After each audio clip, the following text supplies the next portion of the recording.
So, with Doctor Strange in the Multiverse of Madness being released this past Mother's Day weekend in theaters, um, I don't think it's hard to say that it has become one of the more, uh, I guess you could say, I wouldn't say well, what's the word I'm looking for? I guess you could say it's not an underestimation that it's become one of the more divided MCU films as of late. And the reason why it's become one of the more divided is because a lot of people were expecting a movie called Multiverse of Madness to truly focus on the multiverse.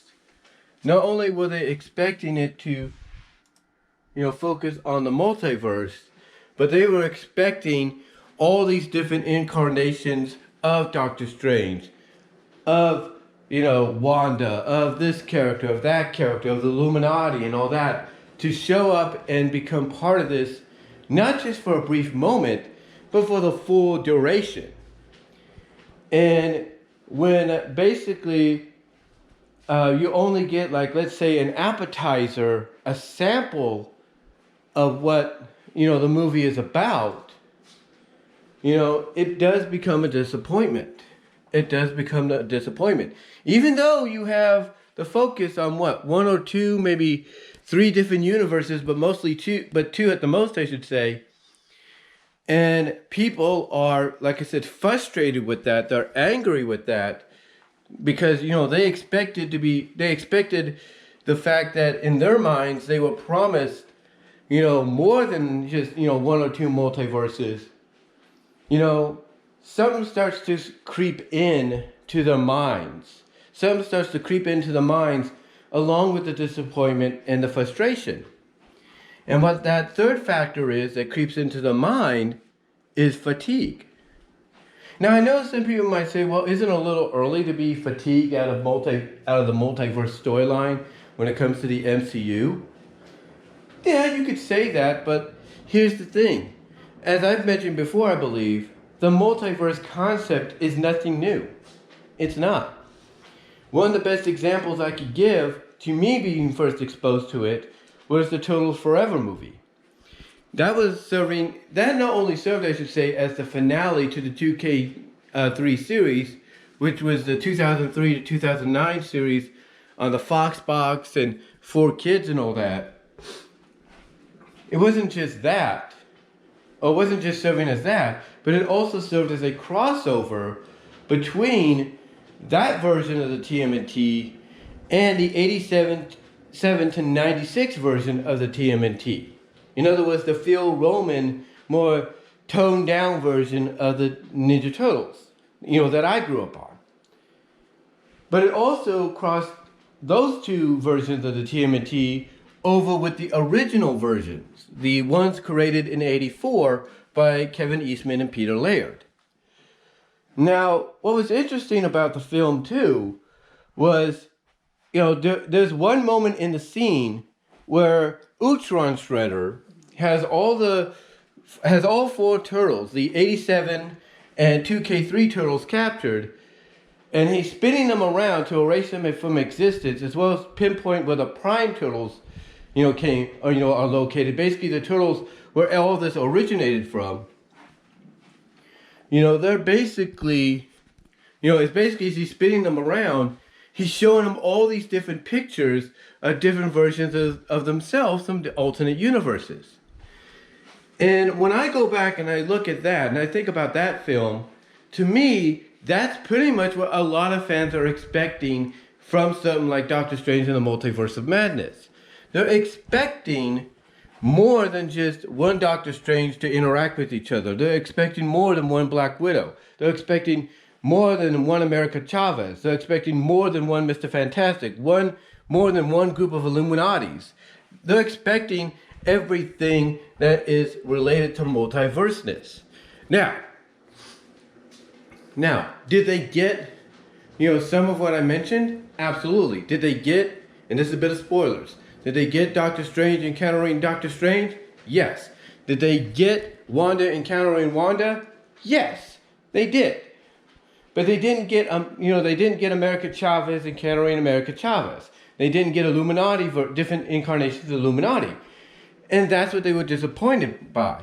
And again, I look at, the Turtles Forever movie, and that's pretty much what they want. It's kind of similar to No Way Home. Even though it took, up to the middle part of the movie for it to happen, the moment you had Andrew Garfield and then Tobey Maguire show up, and they're teaming up with Tom Holland, that's what fans were expecting with the Multiverse of Madness. Something like that. With encountering all these different villains from the different Spider-Man universes. That's what they were expecting to be carried on in Doctor Strange 2. They weren't expecting, just this and that, as a small sample. They were expecting the whole 6 to 7 course shebang of a meal. That's what they were expecting. And when they didn't get that, that's when the disappointment and the frustration started to kick in, but also the fatigue. The fatigue factor of, here we go again with another multiverse, a storyline, and yet it fails to deliver where others have. Like, if they would have, basically, if you were to compare No Way Home, and a lot of people would say there's no comparison, period. But if you were to compare the multiverse concept of No Way Home to Multiverse of Madness, people will say No Way Home did it better, period. Even though it took place in the Tom Holland Spider-Man universe, people would say, it did it better, period. No questions asked. And again, that is, I know that's a hard comparison to make, but that is what people expect, though. They expect what they saw in No Way Home to be carried over to something like Doctor Strange Multiverse of Madness. Again, I go back to Turtles Forever. One of the things that people liked about that film wasn't just the fact that we saw all these different pictures of alternate versions of the TMNT, that are out there, but we also saw the fact that all 3 worlds of the 2K Turtles, the 87 and 96 Turtles, and the Mirage Turtles were featured and used. They were featured and used. They weren't just passed by. One world wasn't just the primary setting or anything like that. All 3 were used, and people loved that. And that's what they expect in these kind of movies. When you look at DC, some people might give DC a pass, even, despite the fact that the movies may be hit or miss. People will give them a pass because at least they're trying in some capacity to make the multiverse concept work. I mean, they're trying with the upcoming Flash movie, depending on whether or not they have to CGI in a new actor to portray the Flash instead of Ezra Miller. Ezra Miller. And I think that's how you pronounce his name. Instead of, him being the main Flash in the movies, they may have to edit in the Flash from the TV series. Who knows? But the point that I'm getting at, is a lot of people give them a pass in the live action films, in the live action series, in their animated films, in the animated series. They will give them all a pass because at least they are trying to make it work and do it in a way that's, true to utilizing the multiverse concept. That's what, so they'll give them a pass no matter how good or bad a movie or a show may be. And when they look at Marvel, they look at the Marvel Cinematic Universe, the MCU, and they hear someone like Kevin Feige coming out and to any comic book enthusiast, taking his word as gospel, when they hear him come out and say, hey, this is what's going to happen, to them, what he's promising is multiverse craziness. This and that, this and that. This is what's coming. This is how it's going to happen. This is how we're going to bring this in. This is how we're going to do this. How we're going to do that. They're expecting multiverse craziness as it should be and not a small appetizer. Not a small appetizer or anything. They're expecting, as I mentioned before, they're expecting the full 7-course meal. That's what they're expecting. Nothing else. They're not expecting just a sample or a taste or an appetizer. They're expecting the whole shebang, if you will. And then when they don't get it, they will let you know. They will come out and say, hey, I enjoyed most of the film, But 25 to 30% of it, I didn't because it failed to deliver on what was promised. I mean, some people have told John Campea in his open spoiler discussion, one of the people told him that they gave it a 6.9 out of 10. Why? Because it didn't fully deliver on what they felt was promised. And when you basically have somebody, and again, people have their opinions. They're gonna, feel how they feel. Don't get me wrong. But when you have, fans, maybe even critics coming out and saying, yeah, it was good, but it wasn't that good because of this and that, then maybe what you need to do, if you're Kevin Feige, is be like, okay, how do I fix this? The next time I decide to go the multiverse route. And if you're Kevin Feige, you're like, well, I don't have to worry about most of those people being critical of me because what I'm doing, because a lot of other people are cool with what I'm doing. But let's say you're Kevin Feige and you're a perfectionist, you're like, okay, well, how do I fix this mistake? The next time I want to use the multiverse concept. And what you do is you say, okay, they want multiverse, they want, different universes showcased, explored, and all that. Fine. I'm going to do that in the next MCU multiverse project. And Kevin Feige would be the kind of guy to do that. He would. If he was a perfectionist, and it depends on what you've heard about the guy, whether or not he is, but he would be the kind of person that would be like, okay, how do I fix that? But as long as a majority of the audience enjoyed what he brought to the table with Multiverse of Madness, they're cool with it. But again, there are those that enjoyed it but were disappointed. They were disappointed in the fact that it wasn't fully focused on the multiverse like the title implied. And thus, because of that disappointment and a bit of frustration, they are now getting fatigued. Like, okay, how many more times are we going to get this multiverse concept, not just in the MCU, but anywhere else, basically being utilized as a story concept before it tires out or before someone actually fulfills the promise of it being a multiverse-centered story. I mean, we know that, like I said, The Flash coming out soon is supposed to do that. We know Sonic Prime on Netflix is supposed to do that. And Sonic Prime is another example, just like with the Multiverse of Madness, that people are, they're heightening their expectations, but they're also keeping them in the middle. Like, they're heightening it because of the possibilities of the different versions of Sonic that Sonic himself can encounter, that, the different versions and incarnations of Amy and Tails and Knuckles and Eggman he can encounter, as well as about the potential of, hey, here's Sally Acorn for the first time in a while, here's Bunny Rabbit for the first time in a while, showing up and, being part of it.